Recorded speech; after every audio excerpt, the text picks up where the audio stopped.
Hello, my name is Tatiana Reid. I currently work on description and documentation of a West Nilotic language Nuer spoken in South Sudan and Ethiopia. In this presentation, I report on the 5 years of online work with speakers of Nuer to show what is possible to achieve when working remotely.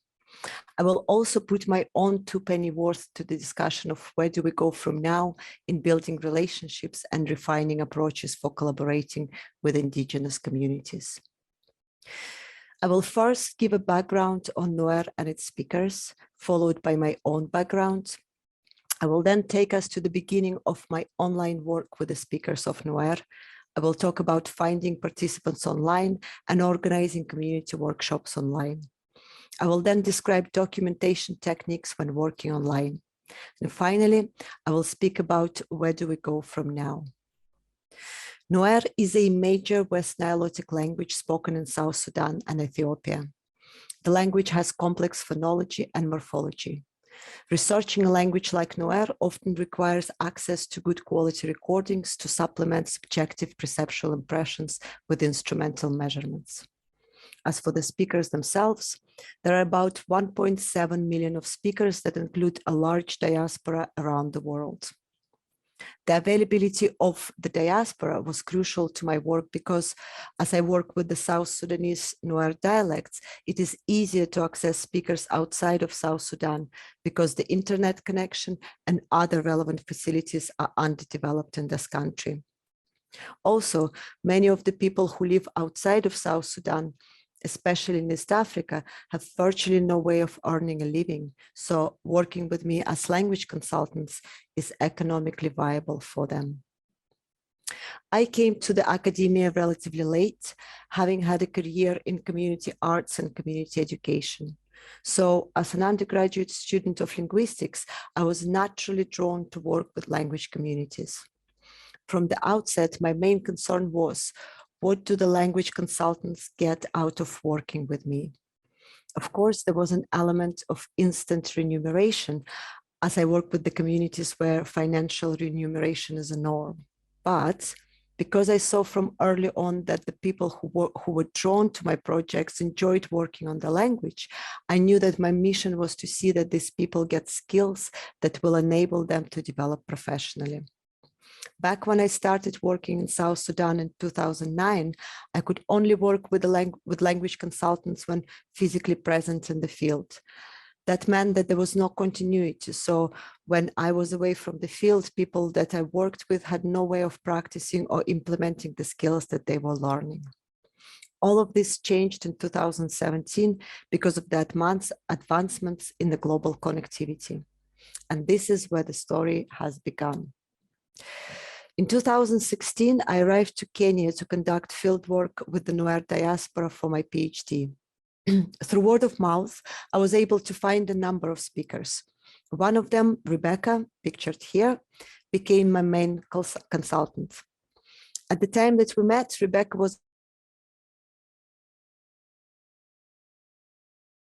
primary education back in South Sudan and never held a job. Rebecca proved to be an ideal language consultant, clear voice, good of zero range, and a lot of patience. I wanted to continue working with her when it was time to return back home, so I trained her to use my recording equipment, a Marantz recorder and a Shure headset microphone, which I left with her in the field. We started online by continuing with our usual sessions. Rebecca recorded herself and sent the files to me via WeTransfer. At some point, I needed to collect data for a quantitative phonetic study and asked Rebecca to assist with recording speakers. From that time onward, she had been regularly performing research assistant duties, recording over 30 speakers up to date. The way that we work together is as follows. We use Zoom to call each other. Rebecca meets speakers in person. She is responsible for mounting the headset microphone, monitoring recording levels, and for controlling the sound environment in the room, as some sounds that can interfere with the recording are not audible to me via Zoom. I conduct the recording session where I ask people to translate words and sentences from English into Nuer. Where the speaker cannot think of the intended word, Rebecca provides explanation in Nuer without naming the word. I will now play a short video showing how it works. And again. Sorry, there was noise, so we'll re-record it. Could you say it again, please? Okay, great. Now I'm touching the ash. Okay, and again? Great. So the next word is the container for storing grain. Rebecca might need to explain what kind of thing it is. Tree. Yep. And again? Tree.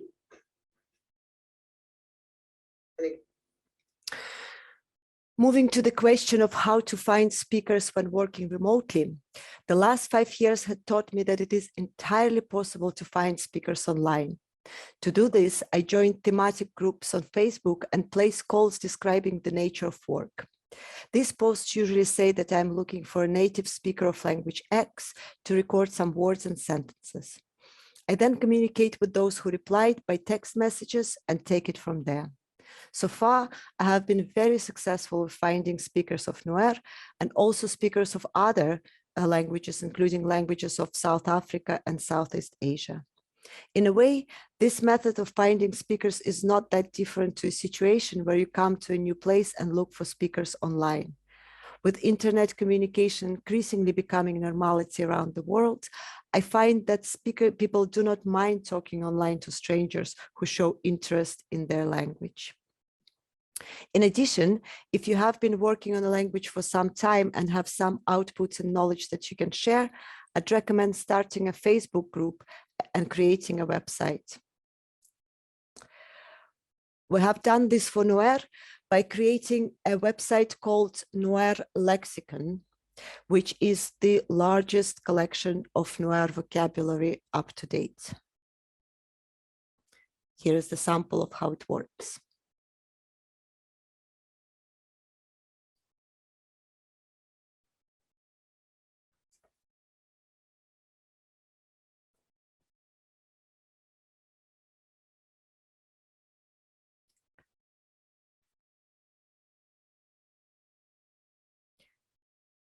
We also started a dedicated Facebook group, which now has 6.2 thousand members following its launch in October 2020. These days, the group is managed jointly by community members and researchers. The website and the Facebook group have been instrumental in finding participants for studies and community workshops. My experience shows that it is also possible to organize community events online. So far, I have had experience of co-organizing an online conference attended by many speakers of East African languages, as well as 5 literacy workshops with speakers of Nuer. These events were running in hybrid mode, online and in person. The in-person participation was achieved by organizing community hubs in East Africa. The hubs provided internet access and were instrumental in ensuring that participants from places with limited internet connectivity were able to access events online. The hubs were provided by organizations in East Africa, some of which I sourced online. For the Nuer Literacy Project, we, myself and my colleagues from the University of Surrey, organized 5 workshops between 2021 and 2022. Each workshop was attended by around 20 participants. Some of them were attending online and some in person at a hub in South Sudan's capital, Juba. For the in-person participation, we had a community leader, a speaker of Nuer who assisted with organizational aspects. Each workshop was around 8 hours in length, including lunch break. The activities alternated between presentations, training, whole group work, and work in small groups. The participants of the workshop produced over 50 books in Nuer, some of which were translations from English and some original stories written by the participants. The resulting books, which will be the first primary level books in Nuer, will be soon printed and distributed to the community. Currently, we're still in the process of copy editing the material. The copy editing team is composed of workshop attendees, and this group meets regularly via Zoom to discuss any issues. In short, my experience shows that it is entirely possible to conduct community meetings online. When using a hybrid model with some participants attending in person, it is best to ensure involvement of community leaders and persons who can manage the logistics of the event. As I said earlier, Rebecca often assists me with recording data in Kenya, but I also work with speakers located in other parts of the world who do not have recording equipment. In such cases, we use Audacity, which is a free software. Of course, this implies that people that I work with must have access to a computer. Prior to sessions, I sent information on how to download Audacity and adjust the settings that would yield the format that I need recordings to be in. Following recording sessions, the speaker send the files to me using WeTransfer, which is also free of charge. These recordings are of good enough quality to be used for the purposes of exemplification. In addition, one of my students used Audacity at his end, which also produced acceptable recordings that he was able to work with. I also use a recording studio in Nairobi that I found online. I use the studio when I need to record good quality data, but the speaker's home is noisy. So far, I used own equipment in such situations, but there is also an option to hire staff who will be able to make recordings using the studio's equipment. And this is what I called outsourced documentation. It is when you hire professionals locally to assist with your recording needs. It is also possible to outsource video documentation. For example, through word of mouth and by Googling online, I was able to find filmmakers in South Sudan. They do all kinds of commission work and are always on the lookout for projects. But in some cases, hiring professionals to do video recordings is not necessary when working online. For online literacy workshops, we used Zoom to record the sessions. We ended up with good quality recordings, such as the one shown here.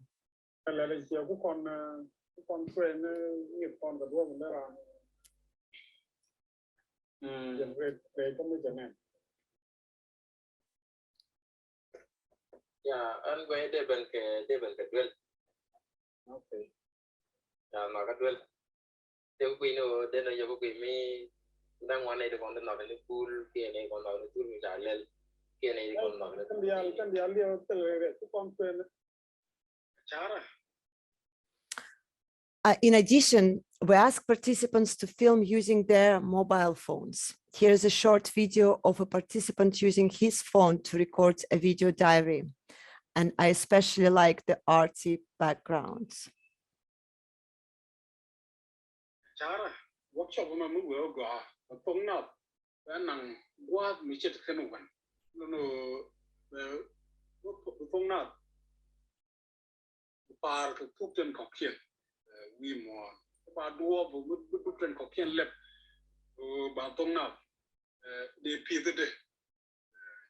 Especially digitally. Now, I would like to touch on the question of where do we go from now? In the case of Nuer, we now have a team that is actively involved in all aspects of language description, documentation, and development. For example, 2 members have been involved in creation of written Nuer database. 4 members have been involved in the pre-publication activities such as copy editing and translation. And 2 members are being trained to use speech processing software for data analysis. Our current direction is a community-led approach. Because Nuer's established orthography is modeled on a single dialect and is underrepresentative of other dialects, the community's wish is to see an orthographic reform. And we're now applying for a grant to document and describe all Nuer dialects. This will allow us, the researchers, to provide recommendations that might be used in the future should the community decide to go ahead with reforming the orthography. The role of the researchers on this project will be to train and assist community members with documentation, whilst the data collection will be carried by community members using local knowledge and practices. In general, I see language description and documentation as a collaboration between the community and the academics, with the aim to gradually switch to community-led initiatives. For this to happen, it is crucial that the linguists working with language communities invest in capacity building by training speakers of languages they work with. Importantly, my experience shows that we should not disregard people who don't have prior skills. For example, Rebecca went from being computer illiterate to someone who performs research assistant duties these days. What I'm trying to say is that people without prior skills might have interest in the kind of work that we do and a willingness to learn. We should also pay attention to younger generation who might not be proficient speakers or who don't speak the language at all, but have access to speakers and are technologically minded. Again, going back to Rebecca's example, at the beginning, our training sessions were also attended by her children and nephews who were computer literate and could assist her. These days, Rebecca no longer requires their help. Finally, continuity is the key. And I believe that the availability of internet connectivity in many parts of the world ensures that we can build strong and mutually beneficial relationships with indigenous communities. I would like to thank many individuals and organizations for their continuous support of this work. And thank you everyone for listening to this talk.